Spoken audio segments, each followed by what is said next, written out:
It sounds very common and obvious that I trust in God. But when you examine it, you will find yourself that is something you trust in more than God. So trusting God is not necessarily that, yes, Lord, I trust you, and leave it at that. It is proved. But if your trust turns away from Him, or be more on the other more than Him, it can limit your progress. Because you are trusting in something, in someone, more than in God.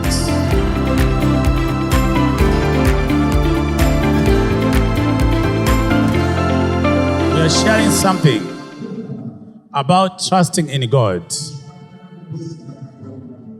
You angel, tell your neighbor, trusting in God. Tell your neighbor once again. It sounds very common and obvious that I trust in God. But when you examine it, you will find yourself that is something you trust in more than God. I want you to know that God is a jealous God. He doesn't want to trust any other more than Him, because it's all His creation. He cannot create something to compete with Him. He designed the way He liked it and put it on the earth to serve you. But if your trust turns away from Him, or be more on the other more than Him, He dislikes it. And that alone can be a bondage. It can limit your progress, because you are trusting in something, in someone, more than in God. Read the book of John chapter 14 verse 1. Believe in me, believe in God and me. Okay, read there. John chapter 14 verse 1. Let not your hearts be troubled. You believe in God. Believe also in me. Let your heart not be troubled. You believe in God. You trust in God. You have faith in God. You have hope in God. In me also, whom He has sent. Meaning that you have believed that God has sent you a messenger. So you trust in God, and in Him He has sent to you.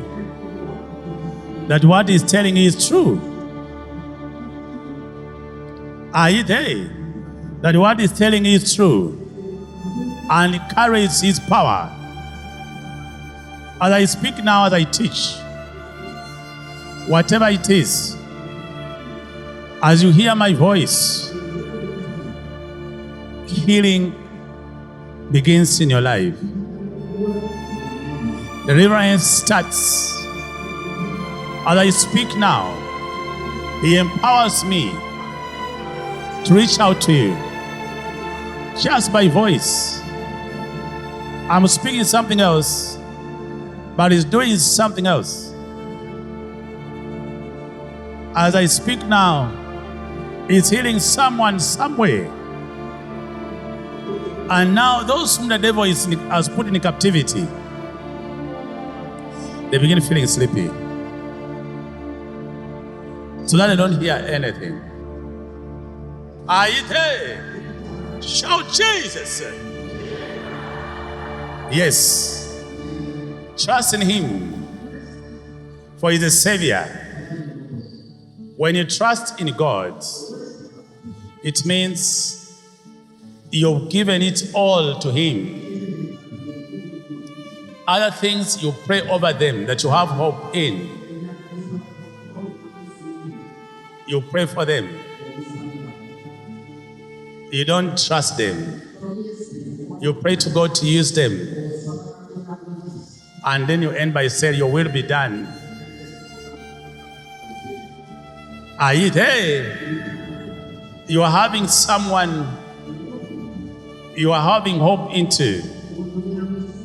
You are trusting is going to fulfill it. If you sleep and trust that person and don't pray, that person may become a hindrance. And yet that's where your hope is. But because you've trusted that person more than God,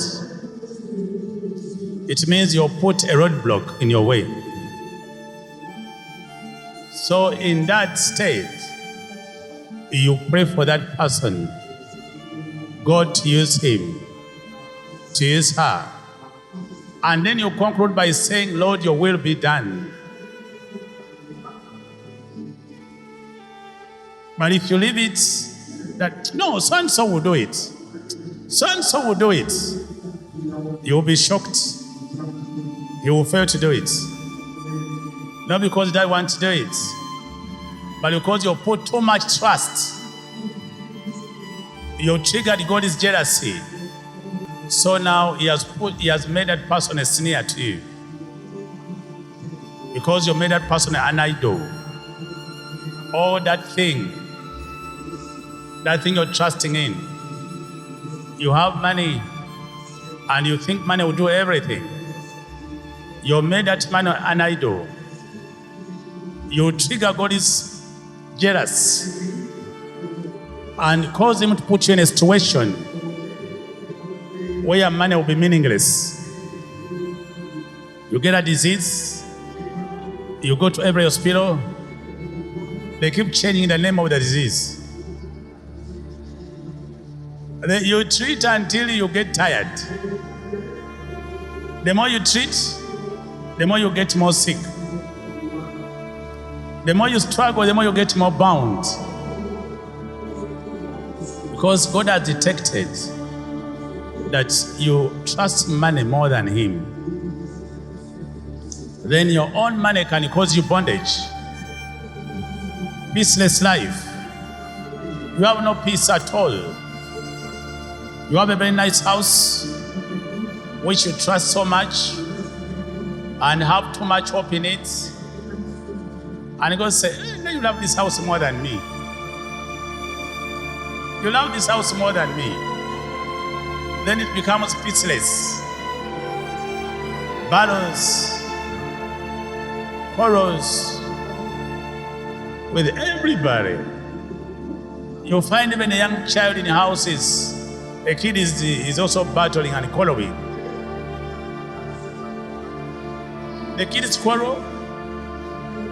The parents quarrel. The whole house is full of quarrels. Peaceless. Because your trust in it is more than you have in God.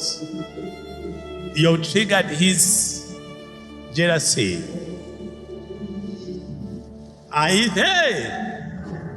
So trusting God is not necessarily that, yes, Lord, I trust you, and leave it at that. It is proved by your attitude towards him and other things. You once take the first position, and that thing that you put your hope in, pray for it. Ask him to take it over so that it will turn out to be a blessing.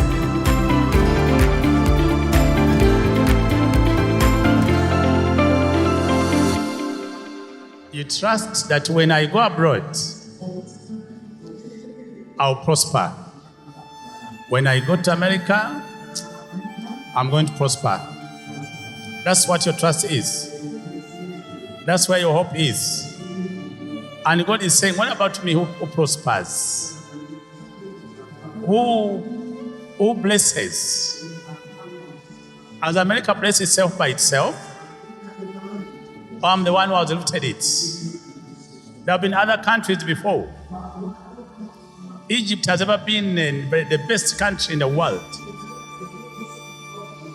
Babylon has ever been one of the best nations. Babylon, that has even been wiped off the map, was one time the best of the best. Rome, wow, it was a paradise. They have all ever been there. But at one point, they are no more. Even when they tell you to go there, you say, I'd rather stay in Uganda.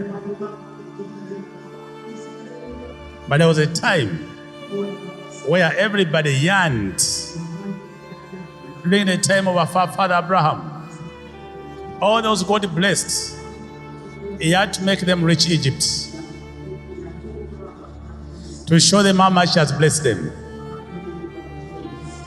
Are you there? So if your heart is so much convinced that your prosperity is in another nation, then you'll put a snare. You'll put a limit. You'll suffer here. And if you have a chance of going there, it may even be more worse. And you want to come back. Why? Your trust was more in that than the God who prospers. He can prosper you anywhere. He can bless you from anywhere. He can raise you from any level. He can do anything at any time. Yes, read the book of Isaiah, chapter 40, verse 28 to 31. Isaiah 40, chapter 40, verse 28 to 31. Have you not known? Have you not heard? The everlasting God, the Lord, the creator of the ends of the earth, neither faints nor is weary. His understanding is unsearchable. He gives power to the weak, and to those who have no might, he increases strength. Even the youth shall faint and be weary, and the young men shall utterly fall. But those who wait on the Lord shall renew their strength. They shall mount up with wings like eagles. They shall run and not be weary. They shall walk and not faint. Are you there? Are you there? 28. Have you not known? Have you not heard? The everlasting God, the Lord, the creator of the ends of the earth, neither faints nor wears out. It does not wear out. It never grows weary. His understanding is unsearchable. You cannot compare his way. He has 360 ways of solving every problem. Are you there? He has over 360 ways to solve every problem. He gives power to the weak, and those who have no might, he increases strength. Even the youth shall faint and be weary, and the young men shall utterly fall. But those who wait on the Lord shall renew their strength. Can you imagine? They shall mount with wings like eagles. They shall run and not be weary. They shall walk and not faint at all. Are you there? That he empowers, he strengthens, He refreshes and leads you. Renews strength. That's the Lord God we are serving. That's the God you're worshiping. He empowers, strengthens, leads. Have you not heard about it? Say, neighbor, haven't you heard about it? Have you not known the everlasting God? Are you there? So, friend, time has come that your trust in God is more than what you've been doing. Time has come that your trust in God is so clear. It's not mixed up in other things. Because all that you put your hope in is His creation. There is no one too big for Him. Are you there? No one too big for Him. If you put your trust in what you think is big, you'll be shocked when He makes it nothing before you. Humble yourself when people put much trust in you, and pray for yourself. When people put too much trust in you, they are putting you in a position of danger. So humble yourself and pray for yourself. And pray for them also. Hand them over to God. Hand them over in prayer. Otherwise, you become braggant. It's the beginning of your fall. God will punish you to make them know that you are nothing. To make them know that you are not comparable to Him. He will put a situation that will humble you before them, so that you may know that God is almighty. Those whom God elevates too much and deny them to fear Him, get to know He's going to use them to demonstrate that He's more powerful. When He lifted Nebuchadnezzar, the whole world walked in fear of Him. When they hear Nebuchadnezzar, kings could quake. Nebuchadnezzar is coming. Just hearing that alone, they surrender in advance. But God humbled him. He removed him from the throne because he had begun feeling big. Removed him and demonstrated that can make him anything. He lowered him more than any human. Took him to the bush, began eating grass like animal. A king. And at the same time, he kept his throne. No one took his throne, and yet the wires were off. That's God. If you can trust Him from today, change your mode of trust. Yes, you say you believe and trust, but examine yourself real well. There's some things you're doing because you feel you're on the wall. You feel your own limitation. And you think going that evil way, it is the only way. You'll say to go the evil way because you've lost hope. You believe in God, yes, you worship Him, and you say you're waiting on Him. But the mode under which you're waiting for Him is not godly. It's a disproof of your trust. So you end up putting yourself in bondage.